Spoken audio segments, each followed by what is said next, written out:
इनकी ये मंशा थी नरेश मीणा यहाँ बैठा रहे, इसका वोट डिस्टर्ब हो, वातावरण गंदा हो और यहाँ का जो मतदाता आर्ट्स मतदाता है वो भी वोट नहीं डाले। जब तक कलेक्टर यहाँ नहीं आएगी जब तो नरेश मीणा तो अनशन में रहेगा। गांधी जी के मार्ग पे चल रहे थे, लेकिन आज के इस आधुनिक भारत में जहाँ सब लोग भ्रष्ट हैं, सारे अधिकारी जो करप्ट हैं, वो सारे अधिकारी जो सुनने को तैयार नहीं, महात्मा गांधी के अहिंसा के मार्ग को मानने का तैयार नहीं है, इसलिए भगत सिंह की जरूरत है। इसलिए नरेश मीणा को भगत सिंह बनना की जब तक जरूरत पड़ी तब तक नरेश मीणा भगत सिंह बनता है और बनता रहेगा। किसी कर्मचारी अधिकारी की कोई जाति नहीं होती, किसी भी कर्मचारी अधिकारी कोई कास्ट नहीं होती। अगर वो एसडीएम होता, उसके शीश पे नहीं लिखा होता कि वो जाट है या वो कोई फलानी जाति का है, वो अगर मीणा होता तो भी पिटता। थप्पड़ मारी है, मैं मानता हूँ, और उसके मैंने दुखी हूँ कि उसकी एक पड़ी, उसके दो पढ़नी चाहिए।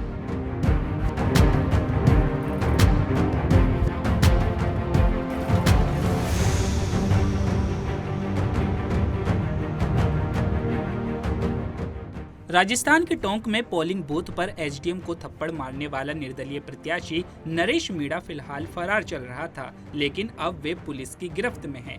बुधवार को उपचुनाव के दौरान नरेश मीणा ने एसडीएम अमित चौधरी से हाथापाई कर उन्हें थप्पड़ जड़ दिया था। इसके बाद बवाल ऐसा मचा कि देर रात पुलिस और नरेश मीणा के समर्थक आमने सामने हो गए। निर्दलीय प्रत्याशी नरेश मीणा को पकड़ने पहुंची पुलिस पर गुस्साए लोगों ने जमकर पथराव किया, तभी नरेश मीणा वहां से फरार हो गया। लेकिन अब उसके एक ट्वीट से पुलिस महकमे में खलबली मच गई है। वहीं अब इस पर नरेश मीणा ने प्रतिक्रिया देते हुए कहा कि उन्हें दुख है कि उन्होंने एक ही थप्पड़ मारा, उन्हें दो मारना चाहिए था।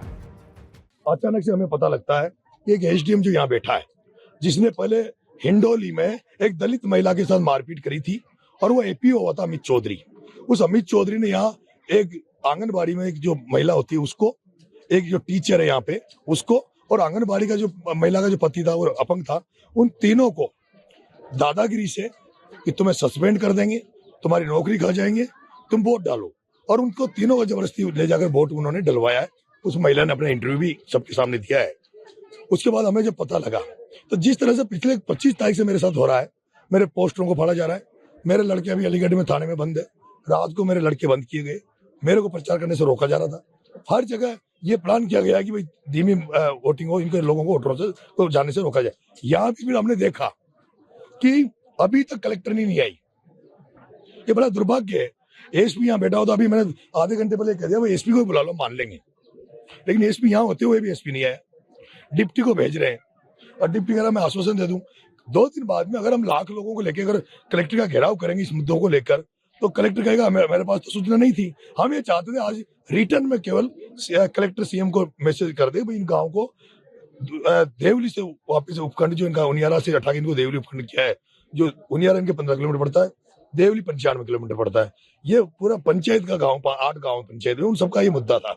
इन्होंने कहा भाई हमें वहां से हटाकर, तो लेकिन कलेक्टर ने हमारी अनसुनी करी और अभी तक कलेक्टर यहाँ नहीं आई है।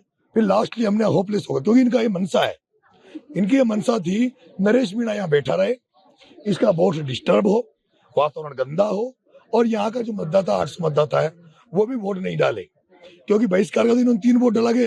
फॉर्मेलिटी कर ली थी, वही बहिष्कार नहीं है, 3 वोट डल गए जो तो ये अपनी वो करना चाहते जो कर्मचारी से डलवाए।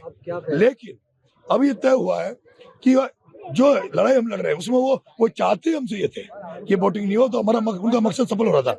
ऐसे में मैंने अभी फैसला लिया है, एक सीओ साहब आए रघुवीर सिंह जी, उन्होंने कहा मैं आश्वासन दे दूं। हमने मना कर दिया, सीओ का लेवल का नहीं है। सीओ का लेवल का होता तो हम एसडीएम से बात कर लेते। हमने कहा कलेक्टर लेवल की बात है, हमने सीओ से मना कर दिया, आप आश्वासन मत दो, हमें आश्वासन की जरूरत नहीं है, हमें कलेक्टर का आश्वासन चाहिए। मैंने उसके बाद सभी गाँव वालों से कहा है आप अपना वोट चालू करें, उनका वोट डल रहा है, मैं यहाँ बैठा हूँ, मैं यहाँ अन्य बूथों पर भी जाएंगे, मैं कहीं नहीं जाऊंगा, मैं यहीं बैठा हूँ। जैसे इनकी वोटिंग खत्म होगी मैं इस गाँव से मंत्रणा करूंगा। अगर इस गाँव और 8 गाँव से, जिस पंचायत में पड़ते हैं 8 गाँव जिनकी ये समस्या है, और यही नहीं मोहम्मदगढ़ की भी समस्या है, उनको भी उनियारा से तोड़ के नगर फोर्ट में जोड़ दिया गया, देवली में जोड़ा। वो जितने भी गांव जो इस परेशानी में जूझ रहे हैं उनकी मैं बैठक लूंगा, और अगर ये फैसला सुनाते हैं, अगर ये आंदोलन की राह पे चलते हैं, तो मेरा तो मन है, मेरी इच्छा इनसे प्रकट कर दूंगा गाँव वालों से। मेरी इच्छा नरेश मीणा की है कि जब तक कलेक्टर यहाँ नहीं आएगी, जब तक नरेश मीणा तो अनशन पे रहेगा, यहाँ से जाके हम हाईवे पे कूच करेंगे कलेक्टर की तरफ, और उसके बाद देखते हैं कलेक्टर। नरेश मीणा जी को गुस्सा क्यों आता है? गुस्सा इसलिए आता है 25 तारीख से 13 तारीख तक गांधी जी के मार्ग पे चल रहे थे।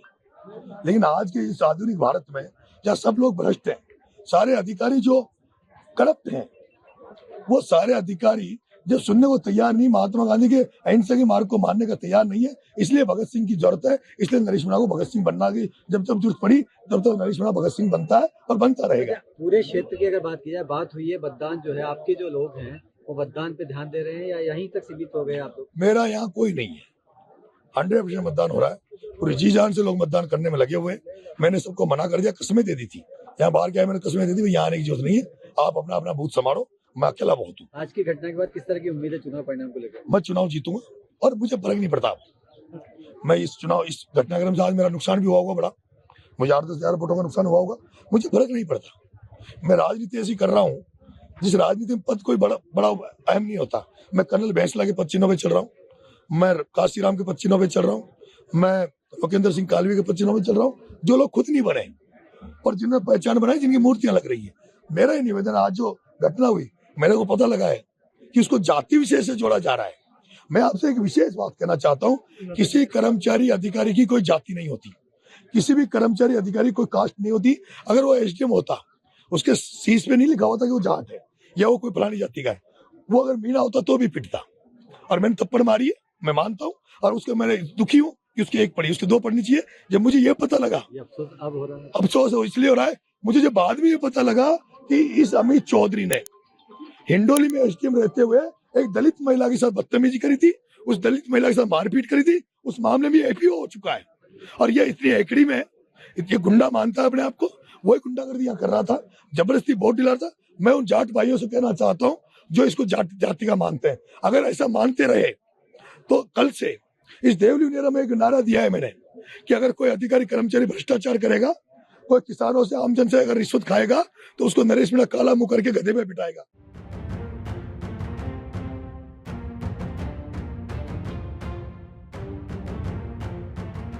सर, नरेश मीणा की गिरफ्तारी हो चुकी है, क्या नरेश मीणा ने सरेंडर किया या आपने गिरफ्तार किया? देखिए, उसको समझाइश की गई कि कानून हाथ में ना ले और अपने आप को समर्पित कर दे। और इनिशियली वो मूड में नहीं थे, लेकिन पुलिस की तैयारी को देखते हुए उनको झुकना पड़ा। अब कहाँ लेकर गए सर और किन किन मुकदमे में? जो भी धारा इनके लगेंगी राजकार्य में बाधा आगजनी करने के संबंध में, वो सब उनपे जो भी विदित हो गए वो कार्रवाई की जाएगी। पुराने और मामले थे जिनके लिए वो वांछित चल रहे थे? डेफिनेटली उन सब का भी रिकॉर्ड मंगवाया गया है और उनमें भी गिरफ्तारियां होंगी। टोटल अब तक कितनी गिरफ्तारी हुई? डिटेल में 50-60 लोग डिटेल में, बाकी आगे जो भी इसमें एक्चुअली इन्वॉल्व होंगे उनकी गिरफ्तारियां की जाएंगी।